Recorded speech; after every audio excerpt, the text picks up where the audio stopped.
So I have this motor. It goes really fast. But what if the motor didn't go really fast?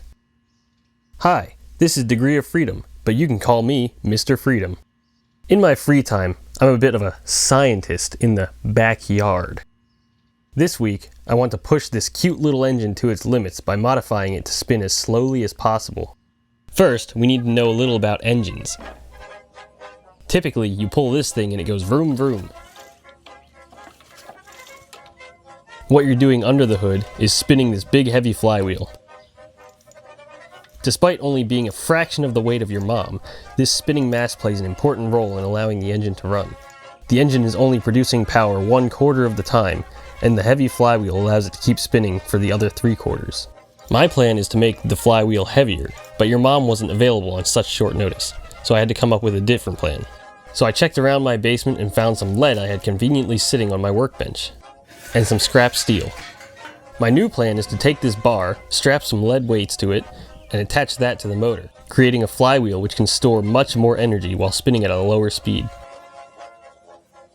Now this is the actual motor I'm going to use. I want to weld the bar to this pulley, but this pulley is playing hard to get. So I had to get my pulley puller to pull this pulley.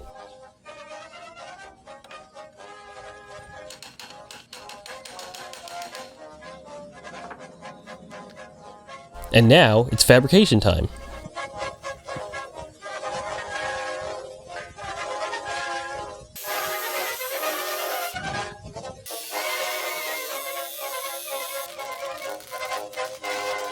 Now I know my welds aren't the best.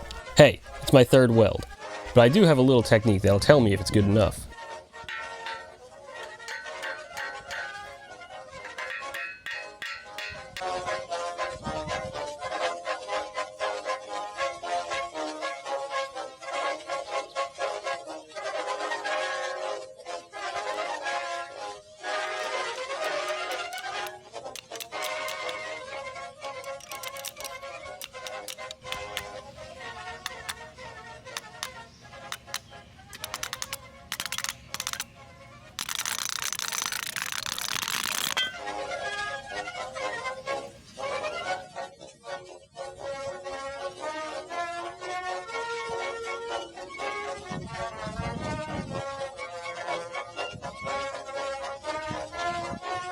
Originally, I was going to try tying the engine down with string as well, but it ended up being too loose.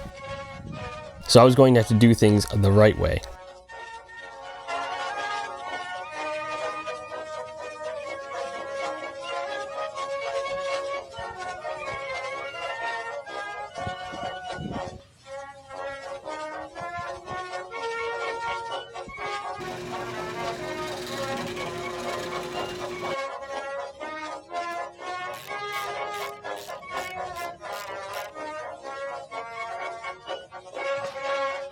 This time it is solid as a rock.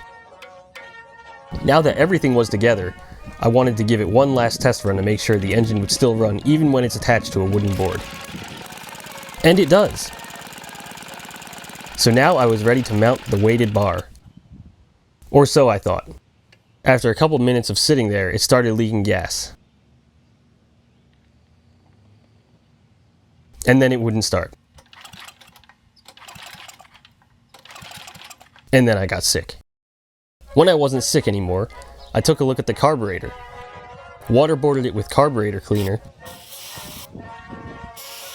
and put it back on and hoped for the best.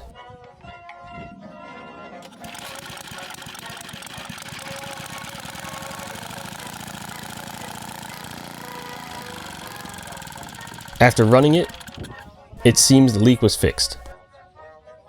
So I moved into the woods where I keep my large hunk of wood, which just so happened to be the perfect mounting place for this motor. I strapped it down, mounted the new flywheel, and gave it a pull.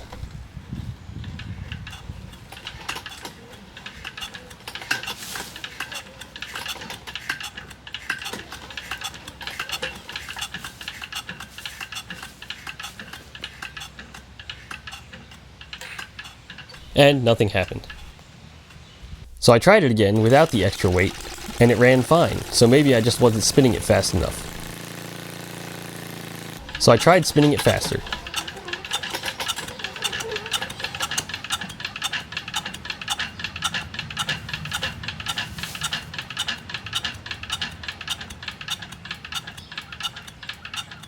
Nope. I noticed it was spilling gas again, so I tilted it and tried again.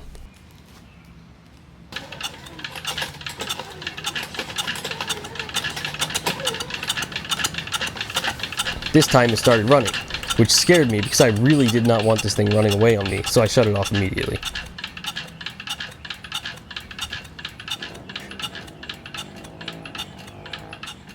But it has potential.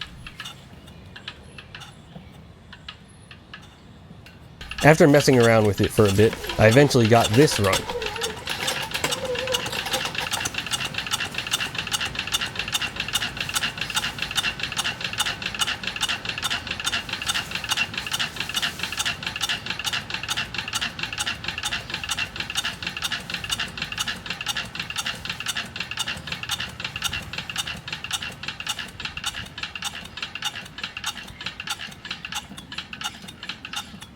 I was never able to get it to run indefinitely, and I think it's a problem inherent to my design. Engines typically produce the most power at specific RPM ranges. I'm trying to run this engine much slower than it was designed, and it therefore produces much less power. Additionally, those long arms have a lot of air resistance, which drains the energy we have stored in the flywheel just slightly faster than the engine can generate it, which is why it runs for so long, but not forever. I could try shortening the arms and increasing the weight, but that would essentially mean doing the whole project again. Maybe I will in the future, but for now, I'd like to move on to new projects. So if you're interested in that, then consider subscribing.